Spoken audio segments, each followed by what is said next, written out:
Hello everyone, I'm Sam Suber. Back to the Optimized Library, solving the puzzles of modern library management.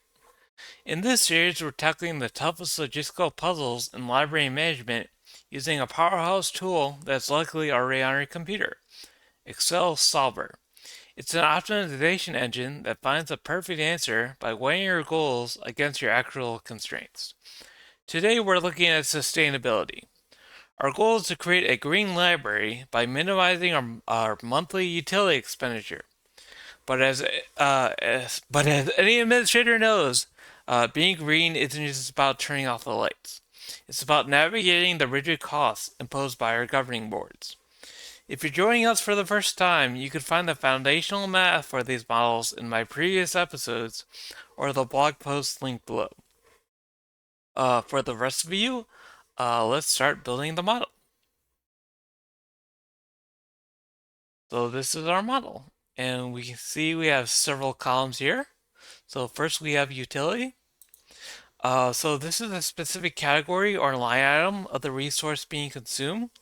This represents the what of the budget. So in the model, this identifies whether we're discussing a variable service like AC or lighting, or a fixed administrative expense like the innovation blast furnace.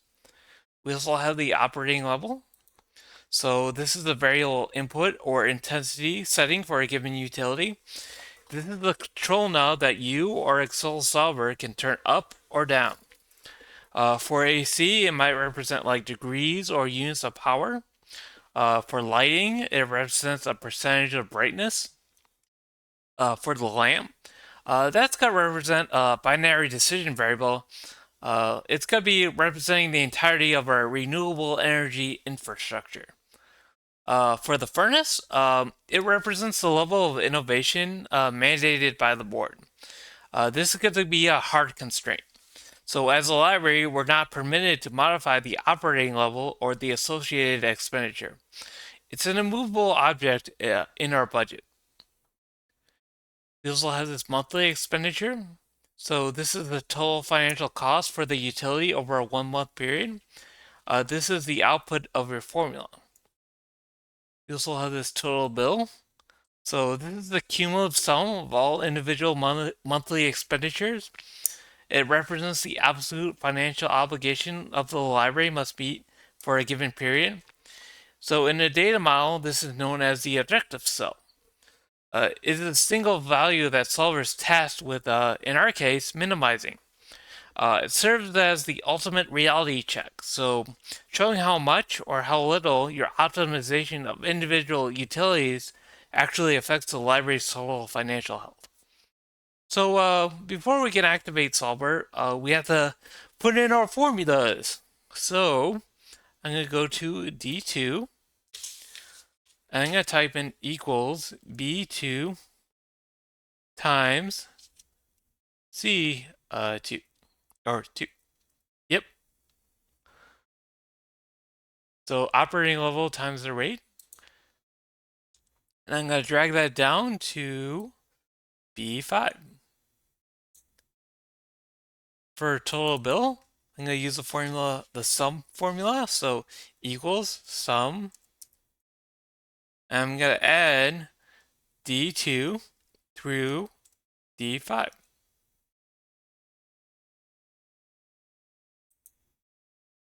Okay. So here we have our current baseline. So we're running the AC at a comfortable 74 degrees, and the lights are 100%. So patrons can locate materials without assistance. Our lamp is also active, fulfilling our total renewable energy quota for the fiscal year. And of course, the blast furnace is running at the board mandated innovation level of 5. So it's going to be an immovable constant in our model. We can also see our total bill is $192,000 and $110. Let's see if Solver can help us reach our sustainability targets. So I'm going to go to the Data tab and press Solver. So first we have to set our objective. So our objective is the total bill.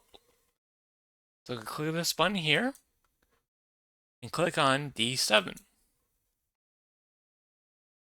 We want to minimize it, so we want to make sure minimize is checked by changing variable cells. So I'm going to click on this. This is what we want to figure out. Click on this button here. Now highlight B2 through B4. Okay. We can't include the furnace because that's it's a constant constraint that we're not allowed to change. So it's got to be B2 through B4. For constraints, I'm going to press add. So I'm going to do the AC energy one first. So B2. Okay, and that has to be less than or equal to 74 degrees. I'm going to press add. I'm going to click on this button again. So I'm going to click on AC energy again. So B2. And I'm going to make that a greater than or equal to 68 degrees. I'm going to press add. Now I'm going to do our lighting constraint. So I click this button here. So B3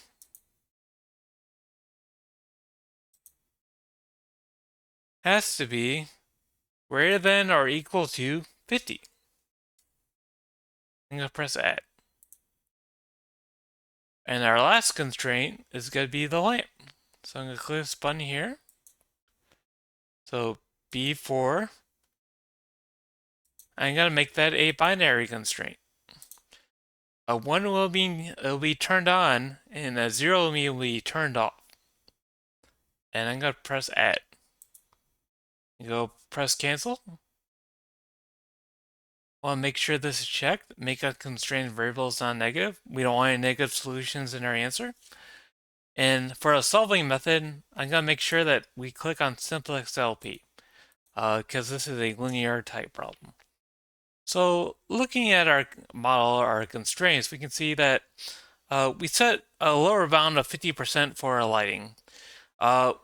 This is like a safety constraint, so well, it ensures solver is stripping away our budget. It just leaves just enough light for our patrons to avoid walking into the furnace. It's about balancing a fiscal responsibility with a liability coverage. So our model looks good. I can press solve. And solver found a solution. And we can see we made some savings. Yes, we did. So to compare from our original model to our new model, I made this table. So this is the standard model, what we worked with before, and our optimized model. And yeah, but by running our model through Solver, we can see that we achieved a total variance of $1,410. So while we effectively, eliminated our renewable energy footprint and reduced facility visibility by 50%, we successfully realized a total savings of 0.73%. So basically, in the eyes of the board, this is a landmark achievement. We officially reached the green library status without actually having to compromise, our level 5 innovation furnace.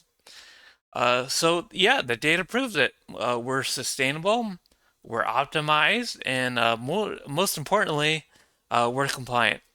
So thanks for listening, and I'll see you next time. Take care.